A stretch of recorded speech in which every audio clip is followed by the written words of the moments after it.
président de la République jël na benn décret pour abroger date bi nga xamante ni ci lañ convoqué woon corps électoral bi muy le 25 février nga xam ni ci la askanu Sénégal waroon a wate ñu tànn ci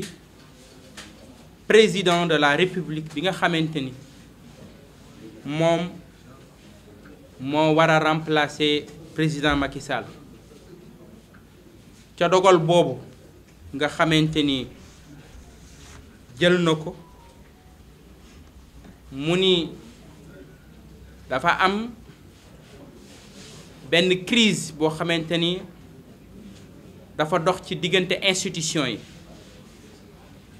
ndax wax nañu ay juge yoo xamante ni dañ leen a jiiñ mbirum ger wax nañ commission d'enquête parlementaire boo xamante ni taxawal nañu ko ci li mu layeet wax ni am na benn candidat boo xamante ni dafa am beneen nationalité bu dul nationalité sénégalaise benn crise imaginaire muy crise boo xam dañ ko tabax dañ ko fabriquer dañ ko créer ngir pousse élection yi ak li mu jur dogal boobu ci ay fitna ci ay yëngut ci nasaxal suñu démocratie ak ñépp ñi nga xamante ni ñàkk nañ ci seen bakkan muy ñu nga xamante ni ñi ngi leen di jaale seeni famille di leen ñaanal suñu boroom xaare leen àjjana waaye dogal boobu aussi am ay recours yoo xamante ni dugal nañ ko ci biir conseil constitutionnel alxamis bii mu àddu ci jël ay responsabilités am wax ni décret président de la république boobu méngoowul ak constitution bi mu wax ni président de la république mënta yokk mandaam waaye mu wax ni aussi président de la république mandaam mi ngi jeex le 2 avril assemblée nationale dafa violer constitution bi assemblée nationale amul dayo boobu président de la république Macky Sall aussi mënul lool muy décision bu historique muy décision boo xamante ni gën na dëgëral suñu institution yi muy décision boo xam ni gën na dëgëral suñu république muy décision bu nga xamante ni ñi nga xamante ni demoon nañ bay xaddi ci justice ba amatuñu woon yaakaar ci justice amatuñu woon yaakaar ci suñu magistrature amatuñu woon sax yaakaar ci conseil constitutionnel décision boobu nekk loo xamante ni ñi nga xamante ni démocratie yëpp ñor na leen Sénégal ñor leen république ñor leen ak àdduna bi yëpp rafetlu décision boobu mais bi nga xamante ni conseil constitutionnel aussi jël na décision bu historique boobu président Macky Sall aussi wax ni dina sàmmoo ak décision conseil constitutionnel boobu mu nekk loo xamante ni wax dëgg yàlla aussi ñun mënuñu lu dul rafetlu ko le fait que président de la république naam sax amul possibilité baneen lu dul moom mu respecter décision boobu mais mu wax ci ay services am de manière officielle ni décision boobu dina sàmmoonte ak moom dina organiser ay élections dans les meilleurs délais daal di biralaat ni moom aussi du nekk candidat ci élection yooyu ci diggante boobu aussi mu ni dina waxtaan ak candidat yi pour walla ak acteurs politiques yi ngir ñu mën a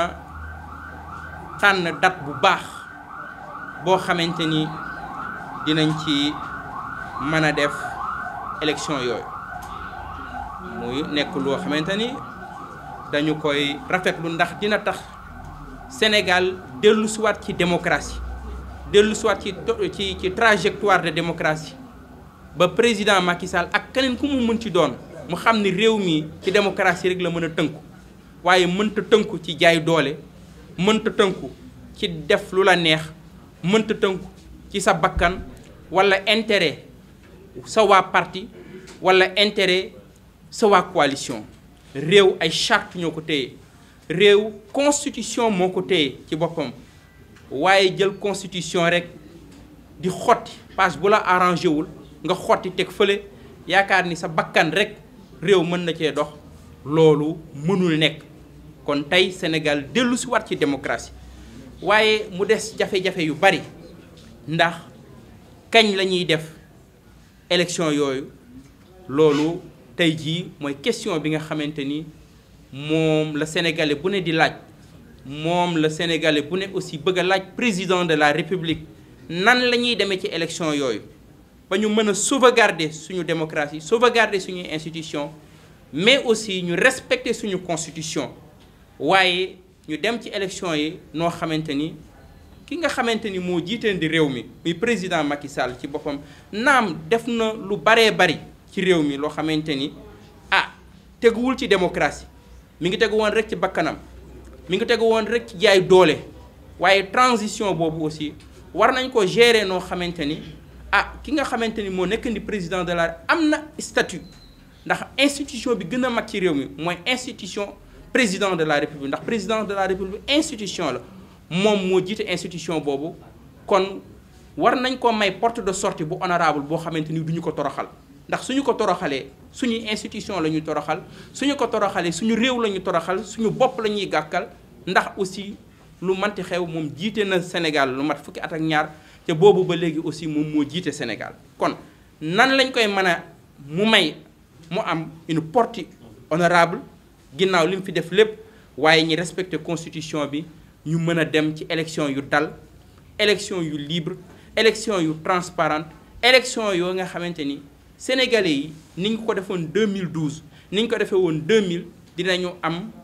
possibilité tànn ñoom ki ñu bëgg mu jiite leen ba Sénégal mën a continuer di dox ci démocratie loolu nag xel rek moo ñu ko mën a may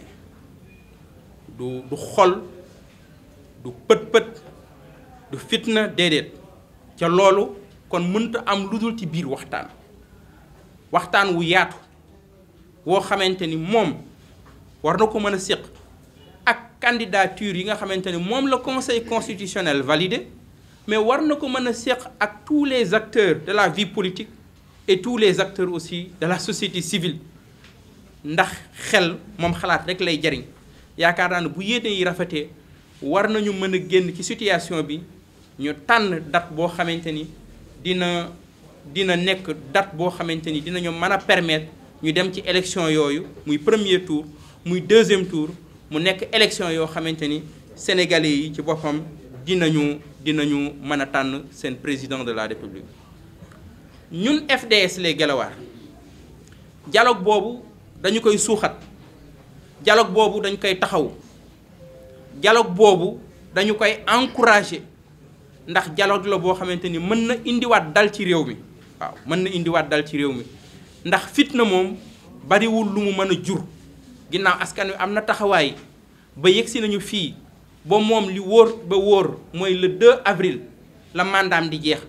le 2 avril la kayem di jeex 2 avril boobu li ci des bariwul ñu mën ko gunge ak mat gu mat sëkk ñu mën ko gunge ak bëgg suñu réew ak taxawaay bu ñu war a taxawaay suñu réew ñu mën ko gunge boo xamante ni jarul ñu koy toroxal ci boppam parce que li ma ci wax rek moom laay waxaat Macky Sall nekk na président de la République pare war nañ ko mën a may mu am sortie honorable ñu waxtaan woo xamante ni dinañu mën a dem ci élection yooyu ñu war a bokk ci élection yi askanu Sénégal daal di tànn président de la République bi nga xamante ni moom la bëgg a tànn donc ñun FDS les Guelwaar dialogue boobu moom lañ ni ñun d'accord nañ ci moom dinañ ko taxaw dinañ ko suuxat ndax dialogue boobu rek moo mën a indiwaat dal moo mën a indiwaat jàmm moo mën a indiwaat institution yi ñu tabaxaat ko ba Sénégal dellu nekkaat démocratie bi nga xamante ni moom la nekkoon démocratie bi nga xamante ni moom la ñu àdduna yépp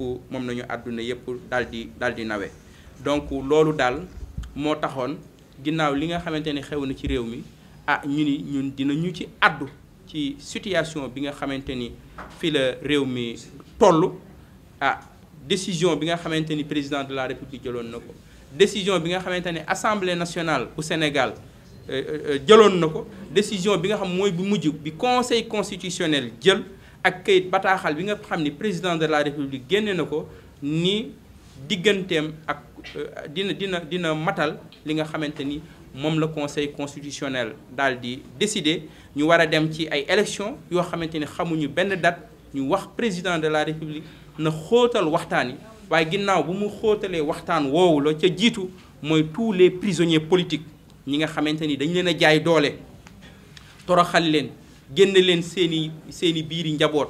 ñi nga xamante ni dañoo tas seeni parti tas seeni kuréelu politique ca la ci ëpp lu dul jaay doole ñooñu aussi nañu leen bàyyi ñoom ñëpp ñu ñibbi seeni kër ndax li mandargaal ni jaay doole la di mandargaal ni réew mi taxawul ci justice mooy jàpp ay junniy doomu aadama nga tëj leen ci kaso yi tëj leen ci ay prison yi xëy di leen libérer ni mu la neexe kon yow ci sa bëgg-bëgg la dépendre nga jël ay nit tëj leen ci kaso ci sa bëgg-bëgg aussi lay dépendre nga libérer leen comme ni mu la neexee ci boppam loolu aussi wane na rëq-rëq bu rëy ci suñu démocratie wane na rëq-rëq bu rëy ci suñu justice ba yaakaar naa ni ak ku mu mënti doon nga xam ni moo fi wuutu président Macky Sall war na gën a dëgëral justice ba nga xamante ni lu mel noonu donc du amat mais que ñu koy ñaan di ko encourager loolu nga xamante ni tàmbali na ko di libérer les prisonniers politiques les otages politiques ñooñu ñëpp mu libérer leen ñu may leen ñu ñibbi waaye aussi ku mel ni Ousmane Sonko mu man ko bàyyi aussi mu dellu ci këram dellu ci ay yitteem dellu ci ay activités politique am waaye la ku mel ni Diomaye Faye aussi mu mën ko libérer mën ko bàyyi mu dellu ci njabootam mën ko bàyyi mu dellu ci ay activités am mën ko bàyyi mu mën a dem battre campagne loolu mooy li nga xamante ni aussi bëggoon nañ ko leeral bu baax a baax. Abdoulaye mi ngi laajte fan lañ toll ci candidat yi nga xamante ni sollicité nañu ci FDS ci suñu parti ci suñu organisation politique pour ñu jàppale leen ci présidentielle yaakaar naa candidat yi ëpp solo ëpp taxawaay ëpp visibilité ñëw nañ seet si ma fii ci Thiès ñu tàmbalee ci président Idrissa Seck président Malick Gakou président Thierno Alassane Sall président Alioune Mamadou Dia donc au PUR une délégation de Diomaye Faye je pense que c'est tout Malick Gakou donc président Déthié Fall ak Khalifa Ababacar Sall ñëw nañ seet si ñu waxtaan ak ñun ci seeni projet yéene bi ñu am ci réew mi ak réforme yi nga xamante ni bëgg nañ ko tàllal loxo FDS les Guelwaar ndax xam nañu taxawaayu Guelwaar yi ngir ñu ànd ak ñoom ci présidentielle déglu nañu candidat yépp parti bi aussi dem na conférence nationale bi parti bi demee conférence nationale délégué départementaux yépp ak diaspora bi jox nañ mandat secrétaire général parti bi mais li muy am mandat yépp dafa continuer consulter la base du parti yaakaar naa ni liggéey boobu sori na bu baax a baax bu ñu demee ba xam datu élection yi yaakaar naa ni parce que li ëpp solo fi mu toll nii du ki FDS di tànn déedéet mooy nañu xam élection yooyu date bi kañ la yaakaar naa ni suñu xamee date bi rek incha allah li nga xam ne moo ci suñuy taxawaay ci choix yi ñuy def dinañ ko def Sénégal yëpp dinañ ko xam et dinañu ko assumer bu baax a baax. Babacar Ndaw dafa poser question bu am solo sans gants on dit oui il faut un dialogue Babacar mieux que l'inclusivité je dis que le dialogue doit être juste. Le dialogue ne doit pas être arbitraire. Tout ce qui est arbitraire est injuste. Un dialogue qui exclut Khalifa, qui exclurait Ousmane Sonko, serait un dialogue arbitraire. Parce que c'est un dialogue qui exclut des citoyens. Et l'exclusion d'un citoyen est anachronique en démocratie. Donc, le dialogue doit être juste. Le dialogue doit être inclusif. Je suis pour un processus électoral inclusif. Les dégâts sont déjà très profonds. Notre démocratie a été déjà malmenée, suffisamment malmenée. Aujourd'hui, pouvons-nous organiser démocratiquement, je dis, une élection présidentielle au Sénégal sans Karim Wade, sans Ousmane Sonko, sans les autres candidats? Donc, on doit avoir la possibilité de reprendre le processus électoral parce que les dégâts sont déjà là. Je pense que Macky Sall doit démissionner le 2 avril de son poste de président de la République et nous permettre de reprendre tout le processus électoral, permettre à tous les candidats qui ont des projets d'être candidats et donner la possibilité au peuple sénégalais de choisir son président de la République. Et donc, pour nous, c'est ça notre position. Mais ça reste une position. Et si les gens jugent qu'on doit aller à l'élection présidentielle avec ce qu'on a, il n'y a aucun problème. Je souligne, au lendemain de l'invalidation de ma candidature, j'ai participé à toutes les réunions de l'opposition. Les candidats dits spoliés, autres. Nous n'avons jamais soutenu la thèse de report de la présidentielle, en privé comme en public. En privé comme en public. La position de FDS les Guelwaar a été toujours le respect du calendrier électoral. Je parle publiquement. Au niveau du F24, parce que nous, on sait nous oublier, s'oublier. Ce n'est pas le plus important, ce n'est pas FDS, ce n'est pas le projet FDS. Même si par ailleurs, nous avons des reproches à faire au Conseil constitutionnel. Parce que nous dire que 23 000 de nos parrains ne figurent pas sur le fichier électoral. Nous avons 22 000 parrains qui sont des Thiès et nous disent que sur les 22 000 parrains de Thiès, les 10 000 ne sont pas sur le fichier électoral. Ça, je pense que ça défie la raison. Mais je pense qu'un pays, c'est des institutions. Lorsque les institutions ont parlé, nous avons accepté la décision de ces institutions. Mais aujourd'hui, nous avons la possibilité de reprendre le processus électoral. Nous avons la possibilité d'échanger. Nous avons la possibilité de permettre à Ousmane Sonko, à Karim Wade, à d'autres d'être candidats. Et ce différend-là qui oppose les Sénégalais, la classe politique depuis 3 ans, cette violence-là va être arbitrée définitivement par le peuple. Et le peuple va choisir son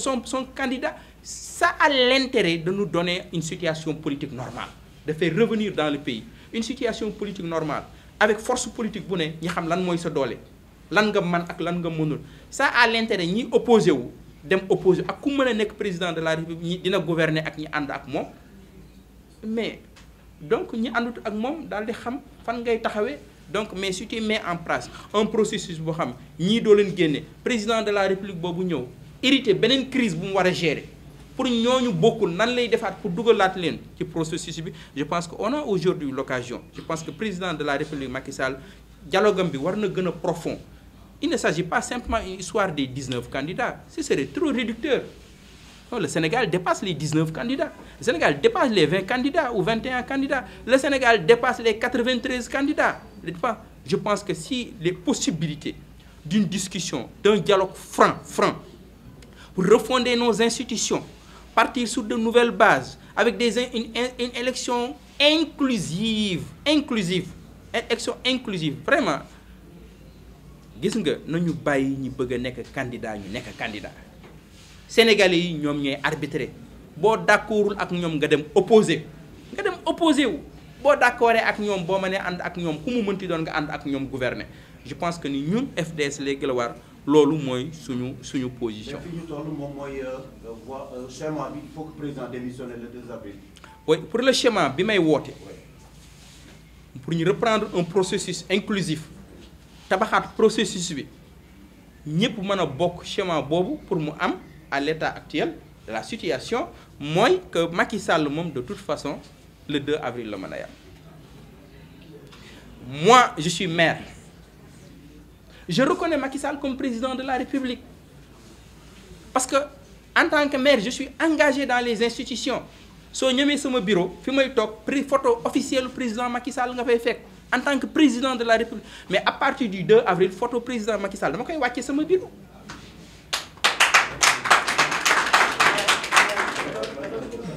À partir du 2 avril photo président officiel. J'ai reçu dans mon bureau un haut cadre de la sécurité du pays bi mu duggee sama bureau fekk foofu photo Macky Sall. Il n'en revenait pas, il ne pensait pas que ni mën na maa poser acte bu toll noonu ma ni ko Macky Sall est le président de la République du Sénégal mu neex ma ak mu naqari ma d'accord ak ma ñeneen ñi d'accord man nangul ko il est le président de la République du Sénégal moo tax may xeex ni waruñu xotti xormaam parce que xotti xorma Macky Sall moom xotti suñu xorma dong la parce que après tout dirigé na le Sénégal mais après le 2 avril moo xam dina démissionner moo xam dina dem moo xam du dem mais en tant que maire la photo officielle de Macky Sall moom dafay génn sama bureau.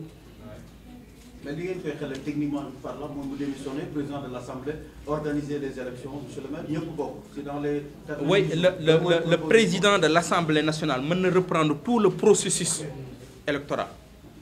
ñi nekk kaso ñu génne leen ñi exilé yi ñooñu nañ ñibbisi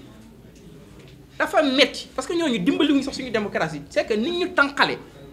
ñi nekk Qatar ñi nekk France ñi nekk Rebeuss mais il faut ñu xam ku nekk lan nga peser dans ces pays mais nous acteurs politiques on a besoin de ça. Moi j'ai besoin de savoir où se situe la nouvelle majorité au Sénégal même si je ne deviens pas président en 2024. J'ai besoin de savoir où se situe la nouvelle majorité parce que xam la nouvelle majorité dina ma tax man ma positionner au plan politique dina xam dans 5 ans lan laa war a taxawee ci politique dans 10 ans lan laa war a taxawee mais Karim Wade da nga France di wax ñële ña nga Rebeuss di wax ñële ña nga Cap Manuel ñële génne lañ leen dëkk bi nga di da ngay tabaxaat démocratie boobu noo koy tabaxee c'est des Sénégalais comme vous et moi. Macky Sall gënu leen a nekk ay sénégalais nañu bàyyi tappale yi ces sénégalais là nañu leen bàyyi ñu nekk candidat. Moi j'ai besoin de savoir aujourd'hui ce que pèse Ousmane Sonko au Sénégal j'ai besoin de savoir bu nekkee moom moo sénégalais yi tànn mais ngir yàlla nañ ko bàyyi mu gouverner le Sénégal ñi ànd ak moom gouverner ñi ànd ak moom dem opposé wu. Moi j'ai besoin de savoir Karim Wade lan lay peser au Sénégal. bu fekkee moom majoritaire dans ce pays mu dem gouverner ñi mën a ànd ak moom gouverner ñi ànd ñeneen ñi dem tabaxi opposition bi ñu bëgg a tabax. Amadou Ba doit être candidat c'est la même chose vous savez Babacar crise dina àgg foo xamante ni il faut que nit ñi fàtte seeni bopp. li dirigeant américain boobu ni si tous ne s'associent pas pour sauver le bon vieux navire. Personne n'aura plus l'occasion de le piloter pour un autre voyage. gaal gaa ngi nii ñun ñëpp ñu dugg ci biir gaal gi comme ni ko maam Abdou doon wax ñun ñëpp suñu ëmb nekk ñun ñëpp suñu sutura nekk ñun ñëpp suñu kerse nekk ñun ñëpp suñu histoire nekk ci ñun nag ñi xeex ni dañoo bëgg a jiite gaal gi waaw bu ñu xeexee ba bëgg a jiite gaal gi ba këpp gaal gi bu ëllëgee kuy jiite gaal gi lan luy jiite. kon nañ sauver gaal gi bu tey joowee Babacar Ndaw bu joowee mais kay la am lu kay gi neex day jeex mais bu joowee ba pare Ablaye joow ñu continuer noonu la ñuy tabaxi démocratie et je pense que ni loolu mooy suñu position par rapport à mais tey évidemment c'est facile de dire que conseil constitutionnel génn na décision nañu précipité wu mois de mars ñu woote élection wàññi nombre de jours yi ñu dem élection évidemment mais le problème reste encore là le problème il est là oui Diomaye Faye évidemment peut participer au nom de Pastef évidemment c'est une voix crédible mais am na ñeneen ñu exclure dans ce jeu là ñooñu ñu exclure ne permet pas de retrouver une vie politique normalisée et moi je me battrai pour 2024 ñu retrouver une vie politique normale. C'est extrêmement important pour l'avenir de ce politique. Babacar, j'ai besoin de me situer après 2024, même si je ne deviens pas président de la République. J'ai besoin de me situer, de savoir qui pèse quoi dans ce pays. ñi ànd mën a ànd dem gouverner ñi mënul ànd nag mën a tabax ñoom seen projet opposition parce que dans tous les cas de figure ñi nga mën a àndal donc di nga ko mën a xam boobaa. Mais si on nous laisse encore dans ce flou là am ñoo génne mais ñooñu nga génne tôt ou tard di nga leen delloowaat dans le jeu quel que soit celui qui sera élu président de la République ak ku mu mënti doon yitte bi muy am mooy nan ngay fexe waat Ousmane Sonko revenir dans le jeu nan ngay fexe Karim Wade ñëwaat dans le jeu nan ngay fexe nga defaat beneen dialogue mais dialogue pour dialogue pendant que nous y sommes mais nañ dem ci dialogue boobu ba mu ñor et je pense que on pourra aller à l'élection présidentielle. C'est notre position.